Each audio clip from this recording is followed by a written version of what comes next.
The Kybalion, Chapter 7, The All in All.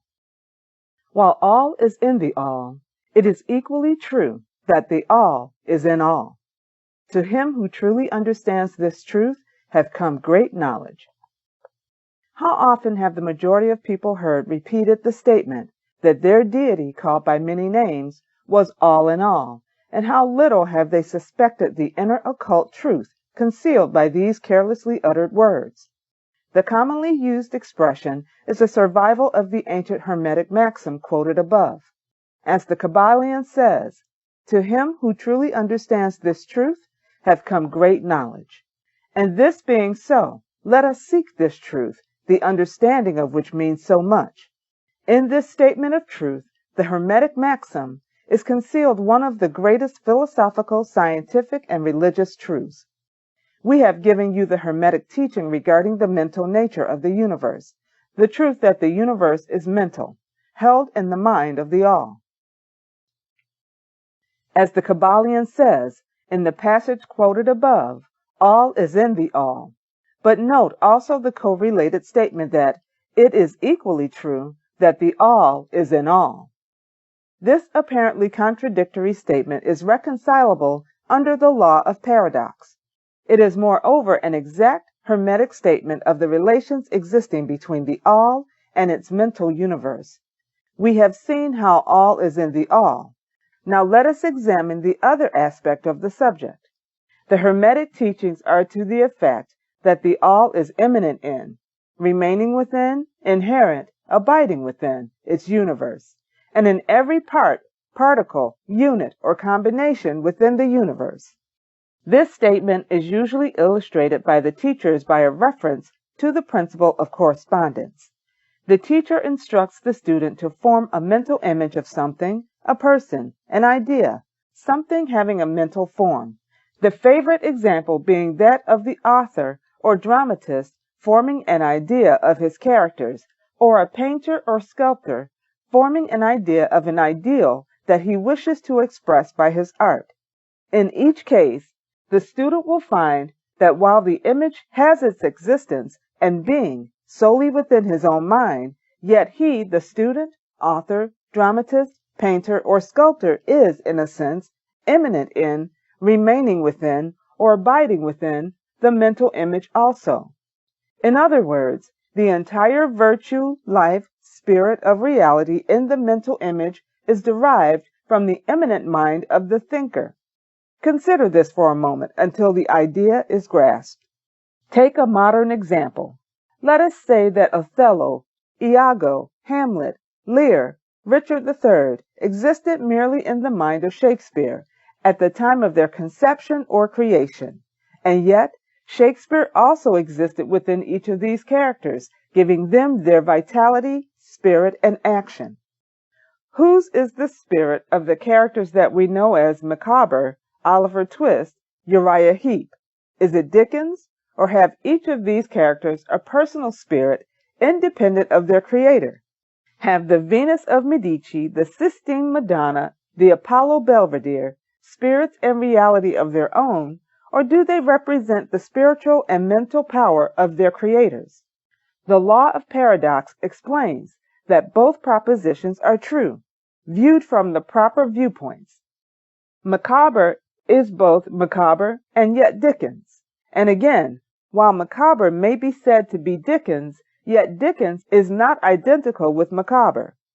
Man, like Micawber, may exclaim, "The spirit of my creator is inherent within me, and yet I am not he." How different this from the shocking half-truth so vociferously announced by certain of the half-wise, who fill the air with their raucous cries of, "I am God." Imagine poor Micawber, or the sneaky Uriah Heep crying, "I am Dickens," or some of the lowly clods in one of the Shakespeare's plays eloquently announcing that, "I am Shakespeare." The all is in the earthworm, and yet the earthworm is far from being the all. And still the wonder remains that though the earthworm exists merely as a lowly thing, created and having its being solely within the mind of the all, yet the all is immanent in the earthworm, and in the particles that go to make up the earthworm. Can there be any greater mystery than this of all in the all, and the all in all? The student will, of course, realize that the illustrations given above are necessarily imperfect and inadequate, for they represent the creation of mental images in finite minds, while the universe is a creation of infinite mind, and the difference between the two poles separates them, and yet it is merely a matter of degree. The same principle is in operation. The principle of correspondence manifests in each, as above, so below, as below, so above. And in the degree that man realizes the existence of the indwelling spirit immanent within his being, so will he rise in the spiritual scale of life. This is what spiritual development means, the recognition, realization, and manifestation of the spirit within us. Try to remember this last definition, that of spiritual development. It contains the truth of true religion. There are many planes of being, many subplanes of life, many degrees of existence in the universe, and all depend upon the advancement of beings in the scale, of which scale the lowest point is the grossest matter, the highest being separated only by the thinnest division from the spirit of the all. And upward and onward along this scale of life, everything is moving. All are on the path, whose end is the all. All progress is a returning home. All is upward and onward, in spite of all seemingly contradictory appearances. Such is the message of the illumined. The Hermetic teachings concerning the process of the mental creation of the universe are that at the beginning of the creative cycle, the all, in its aspect of being, projects its will toward its aspect of becoming, and the process of creation begins. It is taught that the process consists of the lowering of vibration until a very low degree of vibratory energy is reached, at which point the grossest possible form of matter is manifested. This process is called the stage of involution, in which the all becomes involved or wrapped up in its creation. This process is believed by the Hermetists to have a correspondence to the mental process of an artist, writer, or inventor who becomes so wrapped up in his mental creation as to almost forget his own existence, and who, for the time being, almost lives in his creation, if instead of wrapped we use the word rapt, R-A-P-T. Perhaps we will give a better idea of what is meant.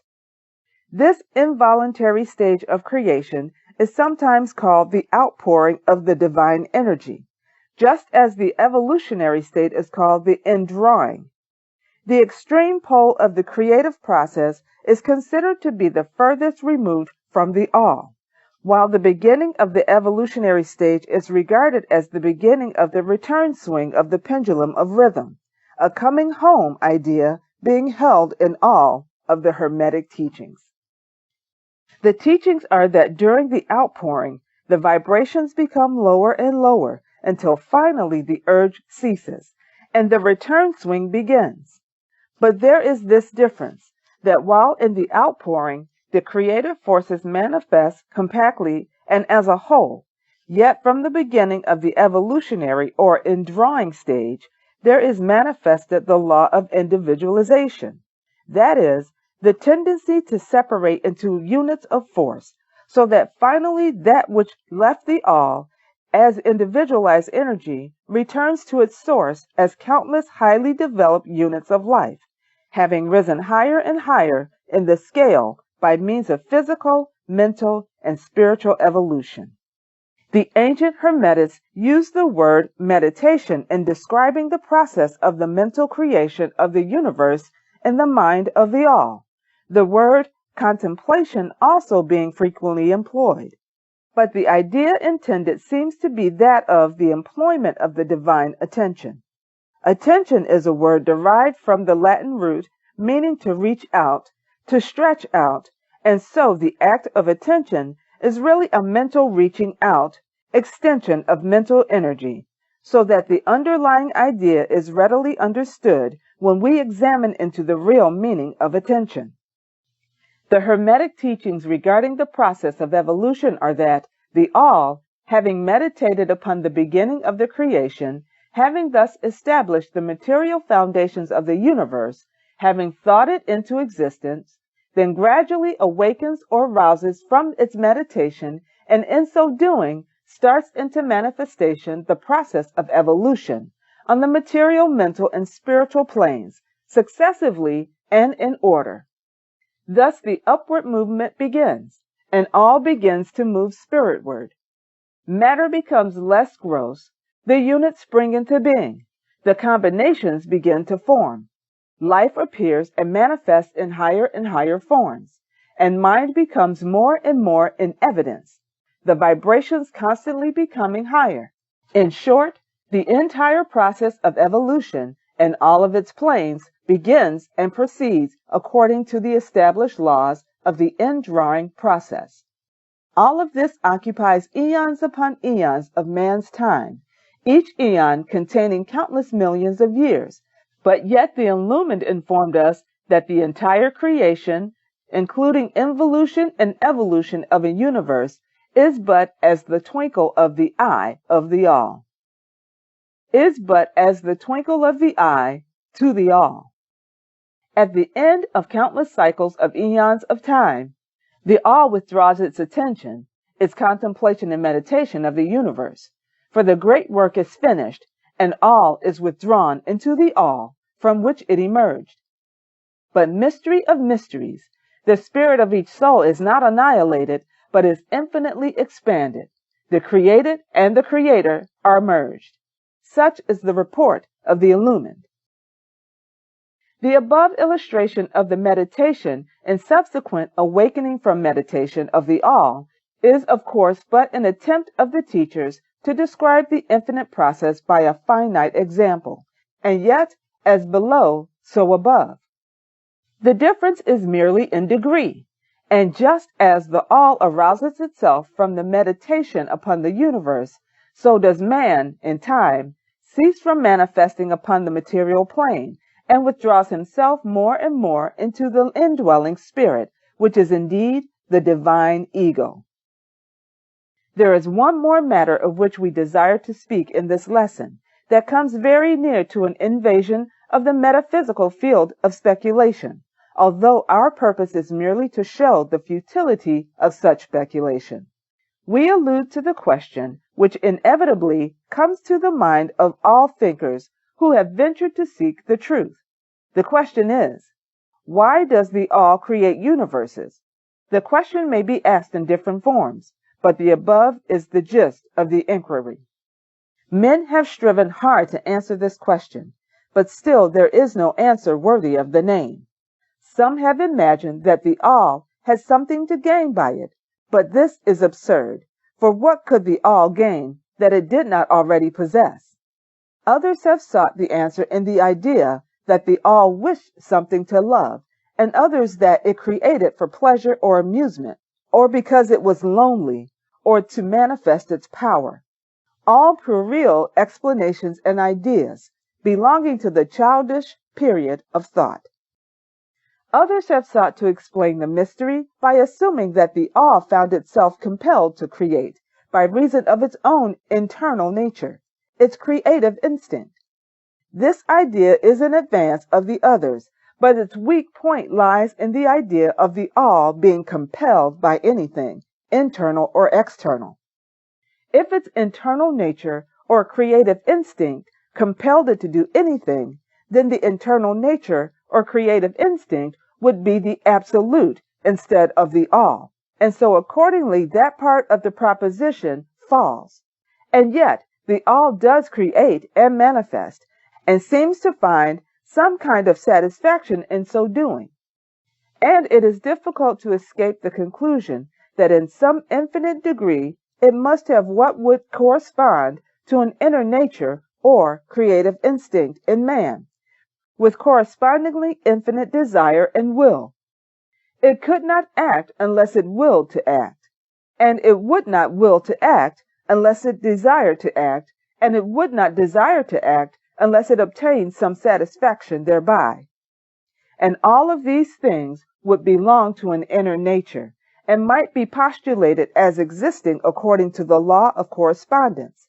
But still, we prefer to think of the all as acting entirely free from any influence, internal as well as external. That is the problem which lies at the root of difficulty, and the difficulty that lies at the root of the problem. Strictly speaking, there cannot be said to be any reason whatsoever for the all to act, for a reason implies a cause, and the all is above cause and effect, except when it wills to become a cause, at which time the principle is set into motion. So you see, the matter is unthinkable, just as the all is unknowable. Just as we say that all merely is, so we are compelled to say that the all acts because it acts. At the last, the all is all reason in itself, all law in itself, all action in itself, and it may be said truthfully that the all is its own reason, its own law, its own act, or still further, that the all, its reason, its act, its law are one, all being names for the same thing. In the opinion of those who are giving you these present lessons, the answer is locked up in the inner self of the all, along with its secret of being. The law of correspondence, in our opinion, reaches only to that aspect of the all, which may be spoken of as the aspect of becoming. Back of that aspect is the aspect of being, in which all laws are lost in law. All principles merge into principle, and the all, principle, and being are identical, one and the same. Therefore, metaphysical speculation on this point is futile. We go into the matter here merely to show that we recognize the question and also the absurdity of the ordinary answers of metaphysics and theology. In conclusion, it may be of interest to our students to learn that while some of the ancient and modern Hermetic teachers have rather inclined in the direction of applying the principle of correspondence to the question with the result of the inner nature conclusion, still the legends have it that Hermes the Great, when asked this question by his advanced students, answered them by pressing his lips tightly together and saying not a word, indicating that there was no answer. But then, he may have intended to apply the axiom of his philosophy that the lips of wisdom are closed except to the ears of understanding, believing that even his advanced students did not possess the understanding which entitled them to the teaching. At any rate, if Hermes possessed the secret, he failed to impart it. And so far as the world is concerned, the lips of Hermes are closed regarding it. And where the great Hermes hesitated to speak, what mortal may dare to teach? But remember that whatever be the answer to this problem, if indeed there be an answer, the truth remains that while all is in the all, it is equally true that the all is in all. The teaching on this point is emphatic, and we may add the concluding words of the quotation, "To him who truly understands this truth hath come to great knowledge." Peace and blessings to you all.